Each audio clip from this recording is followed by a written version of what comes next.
अस्सलाम वालेकुम, मैं हूं इम्तियाज़ हुसैन और आप मेरा चैनल देख रहे हैं इम्तियाज़ हुसैन डायरी। हमने इलेक्शन के हवाले से एक सीरीज़ स्टार्ट की हुई है। तो आज का जो हमारा वीलॉग है वो है NA 52 के बारे में। रावलपिंडी का ये हलका है और जो इलाका है वो है गोजर खान। ये जो हलका है ये बहुत ज़्यादा फेमस है। उसके फेमस होने की कुछ वजूहत हैं, उनमें से जो सबसे बड़ी वजह है वो ये है कि ये हलका जो है वो पाकिस्तान के साबिक वज़ीर आज़म और जो मौजूदा कौमी असम्बली उसके जो स्पीकर हैं, पाकिस्तान पीपल्स पार्टी के जो रहनुमा हैं, राजा परवेज़ अशरफ साहब, ये उनका हलका है।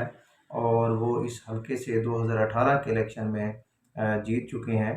तो इस हवाले से इस हलके की एक ख़ास पहचान है, लोग इस हलके को जानते हैं। गोजर खान का नाम जब भी जो है वो लिया जाता है तो राजा परवेज़ अशरफ का नाम जो है वो लाजमी लोगों के दिमागों में आता है। तो इस अगर हलके की बात करें तो इस हलके के अंदर 3 उम्मीदवार हैं और तीनों ही जो हैं वो बहुत ज़्यादा मज़बूत कंसीडर किए जाते हैं। वो एक-दूसरे को उन्होंने लास्ट इलेक्शन के अंदर बहुत ज़्यादा टफ टाइम दिया।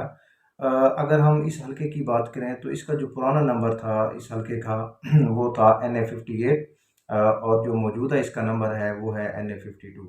तो क्योंकि नई हलका बंदियाँ हुई उसके बाद जो है वो इनका नाम चेंज कर दिया गया।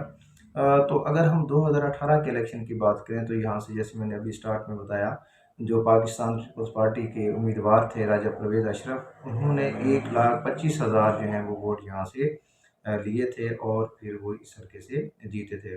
तो उसके बाद वो फिर क्योंकि हुकूमत जो है वो पाकिस्तान तहरीक इंसाफ की बनी, तो जब तहरीक अदम एतमाद कामयाब हुई तो उसके बाद जो कौमी असम्बली का स्पीकर है और मौजूदा भी स्पीकर हैं वो राजा परवेज़ अशरफ हैं। और उससे पहले जो 2013 की गवर्नमेंट थी पाकिस्तान पीपल्स पार्टी की, तो आखिरी कुछ मंथ्स के अंदर जो है वो इनको वज़ीर आज़म भी बनाया गया था।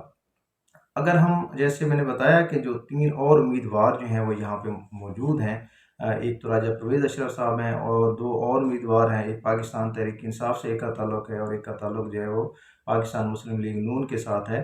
तो वो दोनों उम्मीदवार जो हैं वो भी बहुत मज़बूत कंसीडर किए जाते हैं। उनमें से जो पाकिस्तान तहरीक इंसाफ के उम्मीदवार थे वो थे चौधरी मोहम्मद अज़ीम, और उन्होंने बड़ा सख्त मुकाबला किया 2018 के इलेक्शन के अंदर और उन्होंने 97,000 जो है वो वोट इस हल्के से लिए। तो आप इन वोट से अंदाज़ा लगा सकते हैं कि कितना टफ कंपटीशन था यहाँ पे, टफ मुकाबला रहा। और आखिरी टाइम तक जो है वो कोई स्पेसिफिक उम्मीदवार को नहीं कहा जा सकता था कि वो विन करेगा। एनीहो राजा परवेज़ अशरफ साहब ने यहाँ से विन किया। और अगर उसके मुकाबले में जो तीसरे उम्मीदवार थे वो पाकिस्तान मुस्लिम लीग नवाज़ के जो हैं उम्मीदवार थे राजा इखलाक, उन्होंने 73,000 जो है वो वोट यहाँ से लिए। तो आप देख सकते हैं कि ये जो वोट्स हैं काफ़ी तादाद के अंदर वोट जो है वहाँ पे आवाम बाहर निकली और उन्होंने वोट कास्ट किए। तो अगर आप किसी भी हलके की बात करें तो इतने वोटर्स जो हैं वो बहुत कम ही जो है वो किसी हलके के अंदर निकलते हैं, क्योंकि उम्मीदवार बड़े तगड़े थे, बड़ा जानदार तगड़ा मुकाबला हुआ। अगर हम इस हलके में जो पाकिस्तान मुस्लिम लीग नवाज़ के उम्मीदवार हैं जो कि राजा इखलाक साहब हैं, अगर उनकी हम बात करें तो वो भी बड़े मजबूत जो है उम्मीदवार समझे जाते हैं। उसकी वजह ये है कि 2013 का इलेक्शन हुआ था, उसमें इन्होंने राजा परवेज़ अशरफ साहब को जो है वो शिकस्त दी थी। तो अभी जो 1 साल इनको हुकूमत का मिला, पाकिस्तान मुस्लिम लीग नून और पीपल्स पार्टी इसमें इत्तेहादी थी। तो इस दौरान इन जो है वो पार्टीज़ ने काफ़ी सारा काम करवाया है गोजर खान के अंदर।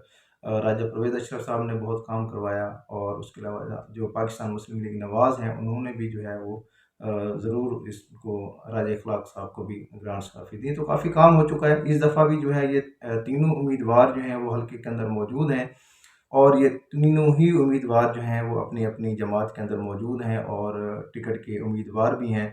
तो इस दफ़ा भी यही कहा जा रहा है कि जी मुकाबला बड़ा टफ होगा। लेकिन अगर हम इस हल्के की मजमूई सूरत-ए-हाल को देखें, ओवरऑल अगर हम इसके जो करंटली सिचुएशन है, एनालिसिस है, उसके मुताबिक देखें, तो क्योंकि जो राजा परवेज़ अशरफ साहब हैं वो साबिक वज़ीर-ए-आज़म भी रहे और उसके अलावा वो अभी मौजूदा कौमी असम्बली के स्पीकर भी हैं, तो उनकी जो पोज़ीशन है वो इस हल्के के अंदर बहुत मज़बूत नज़र आती है। वो खुद जो हैं वो क्योंकि पाकिस्तान पीपल्स पार्टी के एक बड़े नामवर लीडर हैं और तो उनकी पोज़ीशन जो है वो इस हल्के के अंदर बेहतरीन नज़र आ रही है। इस टाइम के मुताबिक अगर हम एनालिसिस करें, हल्के की आवाम की बात करें, तो हल्के की आवाम जो है उनका काफ़ी रुझान जो है वो पाकिस्तान पीपल्स पार्टी के उम्मीदवार राजा परवेज़ अशरफ की तरफ है। تو अगर फिर हम जो दूसरे उम्मीदवार हैं पाकिस्तान तहरीक इंसाफ के, अगर हम उनकी बात करें, क्योंकि देखें जो मुल्क की इस टाइम फ़िज़ा है 9 मई के वाक़यात के बाद, तो पीटीआई के जो उम्मीदवार हैं वो खुल के उस हिसाब से जो है वो इलेक्शन कैंपेन नहीं कर पा रहे, जिस तरह से वो मोस्टली उन्होंने 2018 के इलेक्शन के अंदर जो है वो कैंपेन की थी। तो मजबूत उम्मीदवार हैं। पीटीआई का वोट बैंक 97,000 अगर उन्होंने 2018 में लिया तो वो लाजमी बात है, यहाँ पे उनका वोट बैंक जो है वो अच्छा खासा है। और अगर इसके मुकाबले में हम राजा इखलाक की बात करें, जो पाकिस्तान मुस्लिम लीग नवाज़ के उम्मीदवार हैं, अगर हम उनकी बात करें तो वो 2013 के जो इलेक्शन है उसके अंदर जो है वो राजा परवेज़ अशरफ को शिकस्त दे चुके हैं और 73,000 जो है उन्होंने वोट लिया। तो पाकिस्तान मुस्लिम लीग नवाज़ का वोट भी जो है वो यहाँ पे अच्छा खासा मौजूद है। तो तीनों पार्टीज़ का जहाँ पे वोटर मौजूद है। अब देखते हैं 2024 का जो इलेक्शन है इसके अंदर कौन मैदान मारता है। तो एनालिसिस के मुताबिक, यहाँ पे जो एनालिसिस हैं उसके मुताबिक राजा परवेज़ अशरफ साहब जो हैं वो इस हल्के से जीतते हुए नज़र आ रहे हैं, अब तक की जो हालात वाक़यात हैं और एनालिसिस हैं उसके मुताबिक।